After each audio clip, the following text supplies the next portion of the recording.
топтор бири-бирибизге суроо берели. Чыгармада эмне айтылбай калды, ойлонгулачы. Эмнелер айтылбай калды, ойлонгула. Суроо беребиз бири-бирибизге.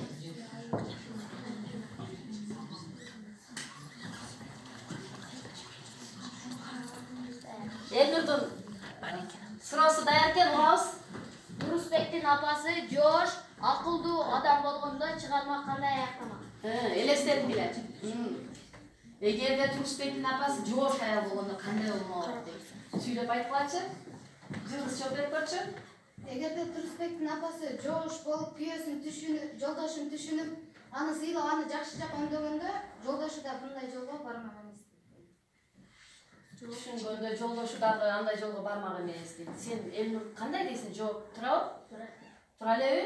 Өзү ойлогонго жеттиңби? Ушул эле беле? Жакшы анда. Тура экен. Эгерде жоош аял болгондо чыгарма башкача аяктамак деп айтышат да. Силерден суроо болсун, кана. Ынтымактуу. Алардын жашаган айылы кандай эле жана ал айылда эмне тартыш эле? Кандай айыл болчу? Ал айылда эмне тартыш болчу? Анын Турусбектин айылы аябай коз, абасы таза жана бир жагынан ал суусу аябай алыс болгон экен. Суу маселеси. Ушунчалык жакшынакай айыл болчу. Бир гана кемчилиги суунун кемчилиги дейт. Ошол бир нече чакырымдан чакалап суу ташып көтөрүп келчүбүз. Ошол жагы кемчилик болчу дейт. Жакшы. Турабы? Турабы балдар? Кана достук тобунан суроо болсун. Бул аңгеме эмне себептен бир тоголок самын деп аталып калган? Ойлонгулачы, эмне үчүн бир тоголок самын деп аталып калды деп ойлойсуңар деп. Ким айтат? Эмне үчүн бул бир тоголок самын деп аталып калган? Бул жерде бардык нерсе бүт кырсык ошо самындын айынан болот. Ошон үчүн бул бир тоголок самын деп аталып калды. Жооп турат. Жакшы элеби, туурабы? Ошол бир тоголок самындын айынан болуп жатпайбы? Ошонун айынан ушул трагедиялык окуя болуп жатат. Кыз өлүмгө душар болду, ичин ачып тапшырмаларды көрөбүз. Кана балдар, ачалычы эмне тапшырмалар бар экен? Көргүлөчү? Эмнелер бар экен?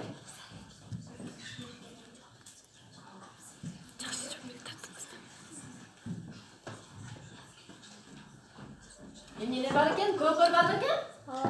Көкөрлөр жайгашыптыр. Эми көкөрлөрдө биздин чыгармадагы каармандардын ысымдары жазылган. Мүнөздөө эле сүрөттөп айтып берет. Мүнөздөйбүз. Ким ал? Кана, кайсы топ? Баштадык. Алексей Степанович. Ал ким болчу? Ал Алексей Степанович Кривоносов. Ал ошол эле айылдан наркы айылда жашачу. Ал дарыгер болгон. Ал Зайраны сактап калмак, бирок кеч болуп калды. Дарыгер болгон, бирок кеч болуп калды, Жакшы. Достук тобунан Турусбек. кайсы каарман экен? Турусбек. Турусбек өзү Жош болгон. Ал өзүнөн бир жаш кичүү Зайраны жакшы көрчү. Ал өзү Зайра менен окуш үчүн өзүнүн классынан калган. Анын атасы көп ичкендиктен апасы үйүндө уруш чыгарып, үйүндө тынчтык болгон эмес. Жакшы. Үй бүлөсүндө тынчтык болгон эмес. Кийинкилер. Зайра бул Турусбек жакшы көрүп калган кыз болгон. Ал 6-класста окуган, 12 жашар кыз болчу. Ал сулуу, уяң, аябай тартынчаак болчу. Тартынчаактын себебинен дагы жанында адамдарга өзүнүн так даана өзүнүн техниканын баарын камтоо, долбоорду ишке ашыруу. Ошондой эле долбоордун максаты. Биринчи максатыбыз президентибиз Сооронбай Жээнбеков айтып кеткендей эле санаттештирүү жыл болгондуктан толук түрдө санаттештирүү болсун деп мектебибизде компьютерлер, Wi-Fi жайгашкан. Тынчыраак, укпайт, Неме Фарида? Ошондуктан ошол максатта. Ал эми экинчи максатыбыз окуучуларга катыктуу ушул саналик менен ыңгайлаштырып берүү. Азыркы заманбап сабактарга ыңгайлаштырып берүү максатында. Ал эми интерактивдүү доска деген эмне? Ошол жерде кыскача маалымат берип кетсем, интерактивдүү доска деген бул өзү доскада жайгашат. Бул мисалы үчүн доска башкарылат да, досканын ичинде бардык маалымат жайгашкан. Ошол жерден жайгашкан нерсени барып кол менен башкаруучу дагы бир башкача ар кандай активдүү жана пассивдүү эки түрү бар. Биз пассивдүү түрүн aldık. Ben ошол түрүн алдым. Ал эми учагында мен биринчи долбоорду ишке ашырууда ата-энелерге өзүбүздүн мектеп директору менен окуу бөлүмүнүн башчысы жана ата-энелердин комитетинин төрагалары биргеликте чогулуш өткөрдүк. Биринчи түшүндүрүп долбоорду даярдагандан кийин чогулуш өткөрүп, мына ошол чогулуштун негизинде баардыгы макул болушуп, мына ушул долбоорду бир добуштан колдоп беришти. Эми сиздерге тааныштырып кетсем, биринчи техникаларыбыздын аталышы. Мисалы үчүн биринчи техникабыз бул каталогдук кронштейн.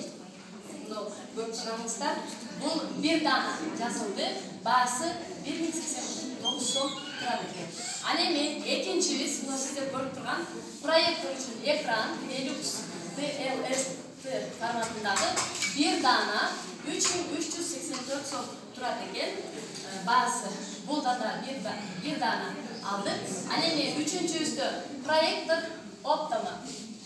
Бул көрүп турганыңыздардай бир дана, баасы 19106 сом турат экен.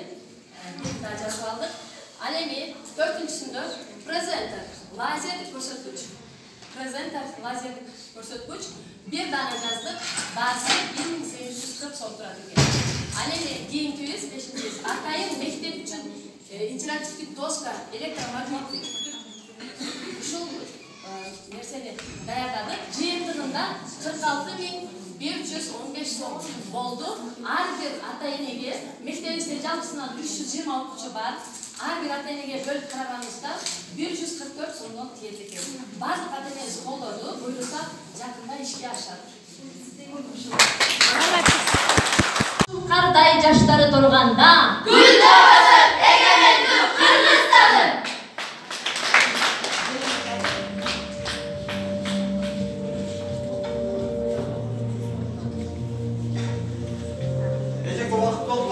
Азыр 1 минут, 2 минут эле. 2 минут.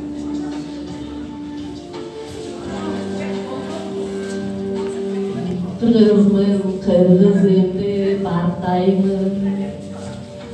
Kırgızımdan kadam alıp basbayımın.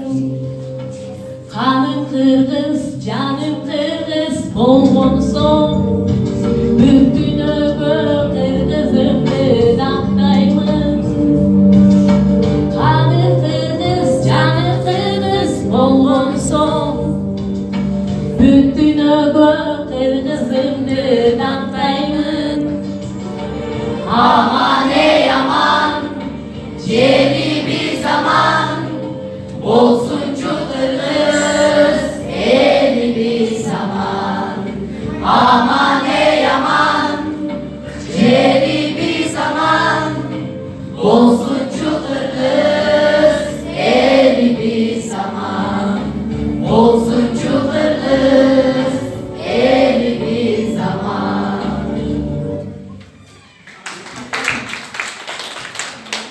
Урматтуу калыстар тобу, урматтуу катышуучулар, сиздерге каршы болбосоңуздар керек.